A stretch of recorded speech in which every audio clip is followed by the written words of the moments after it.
ಒಬ್ಬ ಸಾಹಸಿ ಮನುಷ್ಯ ಹೆಂಗ ಬದುಕ್ತಾನ ಅಂದ್ರ ಅವ ಸಂಕಲ್ಪ ಪುರುಷನಾಗಿ ಬದುಕ್ತಾನ. ಅವನಿಗೆ ಒಮ್ಮೆ ನೆಲದ ಮೇಲೆ ಮಕ್ಕೊಳ್ಳುವ ಪ್ರಸಂಗ ಬರಬಹುದು, ಒಮ್ಮೆ ಡೆನ್ವಲಪ್ ಬೆಡ್ ಮೇಲೆ ಮಕ್ಕಳು ಪ್ರಸಂಗ ಬರಬಹುದು. ಅವ ನೆಲ ಹಾಸಿಗೆ ಮುಖ್ಯ ಅಲ್ಲ, ನಿದ್ರೆ ಮುಖ್ಯ ಅವನಿಗೆ ಅಷ್ಟೇ. ನಿದ್ರೆ ಬಹಳ ಮುಖ್ಯ ಬದುಕಿಗೆ. ಒಮ್ಮೆ ಚಲೋ ಊಟ ಸಿಗಬಹುದು, ಒಮ್ಮೆ ಭಿಕ್ಷಾನ್ನ ಸಿಗಬಹುದು. ಊಟ ಚಲೋದೋ ಭಿಕ್ಷಾ ಮುಖ್ಯ ಅಲ್ಲ, ಹಸಿವು ಮುಖ್ಯ ಜೀವನದಲ್ಲಿ ಅವನಿಗೆ ಅಷ್ಟೆ.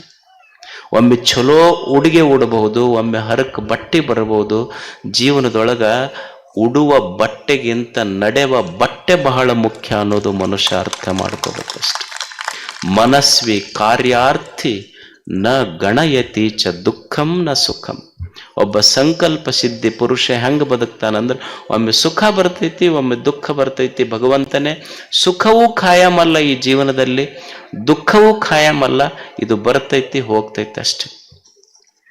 ಈ ಬರುವ ಒಮ್ಮೆ ಇದು ಜೀವನದ ಮೇಲೆ ಒಮ್ಮೆ ಸನ್ಮಾನಗಳು ಬರ್ತಾವ, ಒಮ್ಮೆ ಅಪಮಾನಗಳು ಬರ್ತಾವ, ಒಮ್ಮೆ ಕಷ್ಟಗಳು ಬರ್ತಾವ, ಒಮ್ಮೆ ಸಂತೋಷದ ಕ್ಷಣ ಬರ್ತೈತಿ. ಬರುದಿಲ್ಲೇನ ಕಷ್ಟದ ಕ್ಷಣ ಬಂದಿಲ್ಲೇನ ಜೀವನದೊಳಗೆ? ಎಷ್ಟು ಮಂದಿಗೆ ಬಂದಿಲ್ಲ ಹೇಳಿ? ಎಲ್ಲರ ಜೀವನದಲ್ಲಿ ಕಷ್ಟಗಳು ಬರ್ತಾವ. ನಾವು ದೇವರ ಗುಡಿಗೆ ಹೋಗಿ ಬೇಡ್ತೀವಿ ಭಗವಂತನಿಗೆ, ಭಗವಂತನೇ ನನ್ನ ಕಷ್ಟಗಳನ್ನು ಪಾರ್ ಮಾಡಪ್ಪ ಅಂತ. ಗುಡಿಯಾಗ ಇವ ಹೋಗಿ ದೇವರ ಗರ್ಭಗುಡಿ ಮುಂದೆ ನಿಂತು ದೇವರಿಗೆ ಬೇಡಿಕೊಂಡ, ಭಗವಂತನೇ ನನ್ನ ಕಷ್ಟಗಳನ್ನು ಪಾರು ಮಾಡಪ್ಪ, ಕಷ್ಟಗಳಿಂದ ಪಾರು ಮಾಡು ಅಂತ ಇವ ಬೇಡಿಕೊಂಡ. ಗುಡಿಯಾಗ ಗರ್ಭಗುಡಿಯಾಗ ಕುಂತ ಮೂರ್ತಿ ಅವನಿಗೆ ಹೇಳ್ತಿತ್ತು, ನಾನಾ ಉಳಿ ಏಟ್ ತಿಂದಿದ್ದಿಲ್ಲ ಅಂದ್ರ ಇವತ್ತು ನೀ ಬಂದು ನನ್ನ ಗುಡಿ ಮುಂದೆ ಕೈ ಮುಗಿತಿರ್ಲಿಲ್ಲ, ಕಷ್ಟಪಟ್ಟಿದ್ದಕ್ಕ ನಾ ದೇವರಾಗಿನಿ ಅಂತ ಗುಡಿಯಾಗಿನ ಕಲ್ಲು ದೇವರು ಹೇಳ್ತಿತ್ತು. ಮನುಷ್ಯ ದೇವರಾಗಬೇಕಾದ್ರೆ ಕಷ್ಟ ಪಡಬೇಕಾಗ್ತದೆ.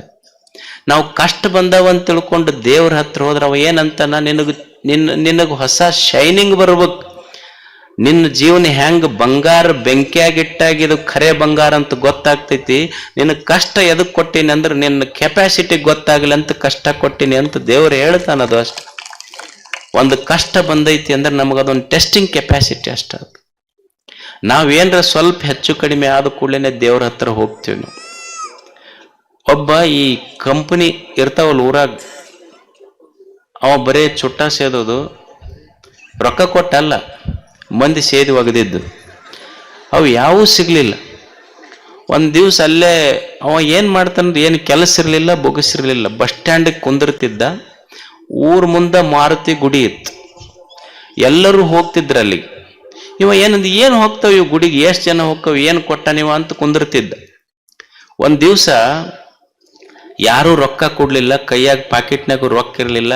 ದೇವ್ರಿಗಂದ, ನೋಡಪ್ಪ ಇಷ್ಟು ಮಂದಿ ನಡ್ಕೊಂತಾರ, ಭಾಳ ಮಂದಿ ನಿನ್ನ ಗುಡಿಗೆ ಬರ್ತಾರ, ನೀ ಖರೆ ಸತ್ತುಳ್ಳವಾದ್ರೆ ಒಂದು 100 ರೂಪಾಯಿ ಸಿಗ್ಬೇಕು ನೋಡು ನನಗೆ ಇವತ್ತು. ಬಂದು ಹೋಗಿ ನಮಸ್ಕಾರ ಮಾಡ್ದ. ನಮಸ್ಕಾರ ಮಾಡಿ ದೇವ್ರಿಗೆ ಹೇಳ್ದ, ಈಗ ನೋಡು ನೀ ಖರೆ ಸತ್ತುಳ್ಳವಾದ್ರೆ 100 ರೂಪಾಯಿ ಸಿಗ್ಬೇಕು ನಮಗೆ ಇವತ್ತು. ಮತ್ ನಾವೇನು ಉದ್ರಿ ಭಕ್ತರಲ್ಲ, ನೀನ್ 100 ರೂಪಾಯಿ ಕೊಟ್ಟಂದ್ರೆ ಮತ್ ನಿನಗೆ 50 ರೂಪಾಯಿ ಮುಟ್ಟಿಸಿ ಹೋಗ್ತೀವಿ ನೀನು ಹುಂಡಿ ಪೆಟ್ಟಿಗೆಗೆ ಅಂದವ. ಅಂದು ಹಿಂಗ ಬರಕತ್ತಿದ್ದ, ನೋಡ್ತಾನ ಒಂದು ನೋಟ ಬಿದ್ದಿತ್ತು ಎದುರಿಗೆ. ತಗೊಂಡ ನೋಡ್ತಾನ 50 ರೂಪಾಯಿ ನೋಟ. ಅದಕ್ಕ ಬರ್ತಾರಪ್ಪ ನಿನ್ನ ಗುಡಿಗೆ ಜನ, 50 ರೂಪಾಯಿ ಕೊಟ್ಟಿ ಖರೆ ನಾ ಕೇಳಿದ್ 100 ರೂಪಾಯಿ ನಿಂದ 50 ರೂಪಾಯಿ ಮುರ್ಕೊಂಡ ಕೊಟ್ಟಿನಿ ಅಂದವ ದೇವ್ರಿಗೆ. ಇವ್ರು ಮಂದಿಗೆ ಟೊಪ್ಪಿಗೆ ಹಾಕವ್ರಲ್ಲ, ದೇವ್ರಿಗೆ ಟೊಪ್ಪಿಗೆ ಹಾಕವ್ರಿ ಇವ್ರೆಲ್ಲ. ಅದಕ್ಕ ಅವ ಮಾರುತಿ ನೀವು ಹೋದಾಗ ಈ ಕಡೆ ಹೊಳ್ಳಿ ಕುಂತ ನಿಮ್ಮನ್ನೆಂದು ನೋಡಕ್ ಹೋಗೋದಿಲ್ಲ ನಾವು ಕಷ್ಟ ಬಂದಾಗ ದೇವ್ರ ಗುಡಿಗೆ ಹೋಗಿದ್ದು ಬೇಡಕ್ಕಷ್ಟ. ಆದ್ರೆ ನಾವು ಎದಕ್ಕೆ ಹೋಗಬೇಕು ಅಂದ್ರೆ ಬರೇ ಭಿಕ್ಷುಕನಾಗಿ ದೇವನ ಗುಡಿಗೆ ಹೋಗೋದಲ್ಲ, ದೇವನ ಗುಡಿಗೆ ಹೋಗೋದು ಭಗವಂತನೇ ನಾನು ಭಿಕ್ಷುಕನಾಗಿ ನಿನ್ನ ಹತ್ರ ಬಂದಿಲ್ಲ, ಜೀವನ ಕೊಟ್ಟಿಯಲ್ಲ, ಕೊಟ್ಟ ಜೀವನಕ್ಕಾಗಿ ಒಂದು ಧನ್ಯವಾದ ಹೇಳಲಿಕ್ಕೆ ಬಂದಿನಿ ಅಂತ ಭಗವಂತನ ಹತ್ರ ಬರ್ತವೆ. ಜೀವನ ಅಂದ್ರೆ ಸ್ವಲ್ಪ ಕಷ್ಟ ಸುಖ ಇರ್ತವೆ.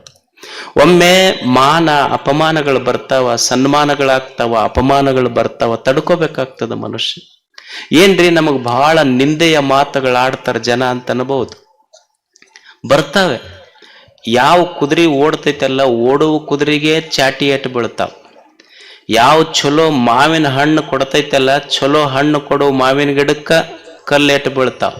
ಮತ್ತು ನಿಂದೆ ಮಾಡಾಕತ್ತಾರಂದ್ರೆ ಚಲೋ ಇದ್ದವರಿಗೆ ನಿಂದೆಯ ಮಾತುಗಳು ಬರ್ತಾವಂತ ತಿಳ್ಕೊಬೇಕಷ್ಟ ಮನುಷ್ಯ. ಯಾರಿಗೆ ಬಿಟ್ಟದ ಹೇಳ್ರಿ? ಈಗ ಜನ ಯಾರಿಗೆ ಬಿಡ್ತದೆ? ಈಗ ಒಬ್ಬ ರೈತ ಇರ್ತಾನ, ಅವ ಬೆಳಿಗ್ಗೆದ್ದು ಏನು ಪ್ರಾರ್ಥನೆ ಮಾಡ್ತಾನ ಅಂದ್ರೆ, ಇವತ್ತು ಮಳಿ ಬರಬಾರ್ದು ನೋಡ, ಮಳಿ ಬರ್ಬೇಕಪ್ಪ ಭಗವಂತ, 2 ಕಾಯಿ ಓಡಿಸ್ತೀನಿ ಅಂತ ರೈತ ಬೇಡ್ಕೊಂತ. ನಾಟಕ ಕಂಪನಿಯವ ಇರ್ತಾನೆ, ಇವತ್ತೊಟ್ಟ ಮಳಿ ಆಗ್ಬಾರ್ದಪ್ಪ, ನಾ 2 ಕಾಯಿ ಓಡಿಸ್ತೀನಿ ಅಂತ ನಾಟಕ ಕಂಪನಿ ಅಂತ. ದೇವ್ರು ಯಾವ ಕಂಪನಿ ಮಾತು ಕೇಳ್ಬೇಕಾತ? ಅಲ್ಲ, ಒಬ್ಬರಿಗರೆ ಹೆಚ್ಚು ಕಡಿಮೆ ಆಗು, ಇಲ್ಲ ಬರ್ಬೇಕು ಇಲ್ಲ ಬರ್ಲಾರ್ದಂಗೆ ಇರ್ಬೇಕಲ್ಲ. 2 ಕಾಯಿ ಅಂತೂ ತಪ್ಪದ ಪಕ್ಕ ಅವನಿಗೆ ಅಷ್ಟು. ಅಂದ್ರ ದೇವ್ರಿಗೆ ಎಲ್ಲರಿಗೂ ಒಪ್ಪಿಸಿ ಬದುಕಕ್ಕ ದೇವರಿಗೆ ಆಗಿಲ್ಲ. ಈಗ ನೀವು ಅನ್ಬೋದು ಅಜ್ಜವ್ರು ಒಳ್ಳೆಯವ್ರು ಅದಾರ ಅಂತ ಕೆಲವು ಮಂದಿ ಅನ್ಬೋದು, ಅಜ್ಜವ್ರು ಒಳ್ಳೆಯವ್ರು ಅಲ್ಲ ಅಂತ ಕೆಲವು ಮಂದಿ ಅನ್ಬೋದು.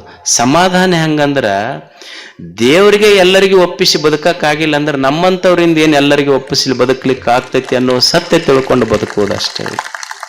ಮನುಷ್ಯ ಈ ಸತ್ಯವನ್ನ ಅರ್ಥ ಮಾಡಿಕೊಂಡು ಬದುಕುವುದಷ್ಟೇ. ಮನಸ್ವಿ ಕಾರ್ಯಾರ್ಥಿ ನ ಗಣಯತಿ ಚ ದುಃಖಂ ನ ಚ ಸುಖಂ. ಒಮ್ಮೆ ಜೀವನ ಸುಖ ದುಃಖ ಸೋಲು ಗೆಲುವು ಮಾನ ಅಪಮಾನ ಈ ಜೀವನದಲ್ಲಿ ಬರುವುದೇ, ಇದನ್ನು ಸ್ವೀಕರಿಸುವುದನ್ನು ಕಲಿಬೇಕಷ್ಟೆ. ಒಬ್ಬ ಎರಿಕ್ ವಯನ್ ಮೆಹರ್ ಅಂತಿದ್ದ, ಎರಿಕ್ ವಯನ್ ಮೆಹರ್. ಅವ ಸಣ್ಣ ಹುಡುಗಿದ್ದಾಗ ರೆಟಿನೋಸಿಸಿಸ್ ಅಂತ ಬಂತು, ಕಣ್ಣು ಹೋದ ಹುಡುಗ ಬಹಳ ದುಃಖಿತನಾದ. ಅವರಪ್ಪ ಹುಡುಗಳದು ನೋಡಿ ಮಗ ಅಪ್ಪ ಅಂತಾನ, ನೋಡು ನಿಸರ್ಗ ನಿನ್ನ ಕಣ್ಣು ಕಸ್ಕೊಂಡಿರಬಹುದು, ಆದ್ರೆ ನಡೆಯುವ ಕಾಲು ಕಸ್ಕೊಂಡಿಲ್ಲ. ಮಗನಿಗೆ ಬೆಟ್ಟ ಹತ್ತುವುದು ಕಲಿಸಿದ.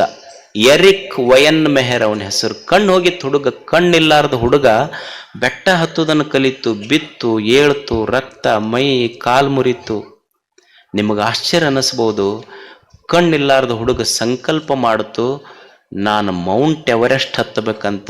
ಇಡೀ ವಿಶ್ವದಲ್ಲಿಯ ಕಣ್ಣಿಲ್ಲದ ವ್ಯಕ್ತಿ ಮೌಂಟ್ ಎವರೆಸ್ಟ್ ಹತ್ತಿದ್ದು ಎರಿಕ್ ವಯನ್ ಮೆಹರ್. ಅವ ನೋ ಬ್ಯಾರಿಯರ್ಸ್ ಅಂತ ಒಂದು ಸಂಸ್ಥೆ ಕಟ್ಟಿದ. ಅಂದ್ರೆ ಜೀವನದಲ್ಲಿ ಪ್ರಯತ್ನ ಇದ್ರ ವಿಘ್ನಗಳೇ ಇಲ್ಲ ಅಂತ. ಅವನ ಹೆಸರ ಮೇಲೆ ಒಂದು ಸಿನಿಮಾ ಆಯಿತು, ಲೈಫ್ ಈಸ್ ಕ್ಲೈಂಬಿಂಗ್ ಅಂತ. ನಾನಲ್ಲ, life is climbing. What a beautiful quotation. ಜೀವನ ಹತ್ತ ಇದೆ, ಹೆಂಗೆ ಬದುಕುದು. ನಮಗೆ ಚಲೋ ಎಲ್ಲ ಕಾಲು ಕೊಟ್ಟನ, ಇಲ್ಲಿ ಗುಡ್ಡ ಹತ್ತಬೇಕಾದ್ರೆ ಅವ್ವ ನಮ್ಮ ಮಂಡಿ ನೋವು ಆಗ್ಯಾವ ಅಂತ. ಕಣ್ಣಿಲ್ಲಾರ್ದ ವ್ಯಕ್ತಿ ಮೌಂಟ್ ಎವರೆಸ್ಟ್ ಹತ್ತದ. ಬರೇ ಒಂದಲ್ಲ, ಜಗತ್ತಿನ 7 ಎತ್ತರದ ಪರ್ವತಗಳನ್ನು ಹತ್ತಿದ. ಕಣ್ಣಿಲ್ಲದ ವ್ಯಕ್ತಿ, ಏಕೈಕ ವ್ಯಕ್ತಿ ಜಗತ್ತಿನ ಪರ್ವತಗಳನ್ನು ಹತ್ತಿದವ ಎರಿಕ್ ವಯನ್ ಮೆಹರ್. ಪಶ್ಚಿಮ ಬಂಗಾಳದಲ್ಲಿ ಒಬ್ಬ ಹೆಣ್ಮಗಳಿದ್ಳು, ಸುಭಾಷಿಣಿ ಮೇಸ್ತ್ರಿ ಅಂತ. 12 ವರ್ಷಕ್ಕೆ ಮದುವೆ ಆಗಿತ್ತು. 24 ವರ್ಷ ಅನ್ನೋದ್ರಾಗ 6 ಮಕ್ಕಳು. 24 ವರ್ಷಕ್ಕೆ ಗಂಡ ತೀರ್ಕೊಂಡ. ಕಾಯಿಪಲ್ಯ ಮಾರ್ತಿದ್ಲು. ಗಂಡಗ ಕಲ್ಕತ್ತಕ್ಕೆ ಆಸ್ಪತ್ರೆ ಕರ್ಕೊಂಡು ಹೋಗೋದ್ರಾಗ ದಾರ್ಯಾಗ ತೀರ್ಕೊಂಡ. ಸಾಲಿ ಓದ್ಲಾರ್ದ ಹೆಣ್ಮಗಳು, ಹಳ್ಳಿ ಹೆಣ್ಮಗಳು. ನನ್ನ ಹಳ್ಳಿಯೊಳಗೆ ನನ್ನ ಯಜಮಾನಗ ಚಲೋ ದವಾಖಾನಿಗೆ ಸಿಗಲಿಲ್ಲಲ್ಲ, ಈ ಊರಾಗ ಯಾವ ತಾಯಿಗೂ ಈ ಪರಿಸ್ಥಿತಿ ಬರಬಾರ್ದು. ಇದು ಸಂಕಲ್ಪ ಮಾಡದ್ಲಕ್ಕೆ, ಈ ಊರಾಗ ಒಂದು ಆಸ್ಪತ್ರೆ ಕಟ್ಟಬೇಕಂತ. ಯಾರು? ಕಾಯಿಪಲ್ಯ ಮಾರು ಹೆಣ್ಮಗಳು. ನಿಮಗೆ ಆಶ್ಚರ್ಯ ಅನ್ನಿಸ್ಬೋದು. ಗಂಡನ ಕಳ್ಕೊಂಡಾಳ, 6 ಮಕ್ಕಳು, ಮನಿ ಇಲ್ಲ, ಹೊಲ ಇಲ್ಲ. ತಾನು ಬೀದಿಯ ಮ್ಯಾಲ ಕಾಯಿಪಲ್ಯ ಮಾರ್ಕೊಂತ ತಾನು ಹುಟ್ಟಿದ ತನ್ನ ಗಂಡು ಊರಾಗ ಒಂದು ಜಾಗ ಖರೀದಿ ಮಾಡಿ, ಮಗನ್ MBBS ಮಾಡಿಸಿ, ಡಾಕ್ಟರ್ ಮಾಡಿ, ಊರಾಗ ಒಂದು ಆಸ್ಪತ್ರೆ ಕಟ್ಟಿ, ಆ ಆಸ್ಪತ್ರೆಗೆ ತನ್ನ ಮಗನ್ನ ಡಾಕ್ಟರ್ ಮಾಡಿದ್ಲು. ಆಕೆಗೆ ಪದ್ಮಶ್ರೀ ಪ್ರಶಸ್ತಿ ಕೊಟ್ಟದ್ದು ಸರ್ಕಾರ.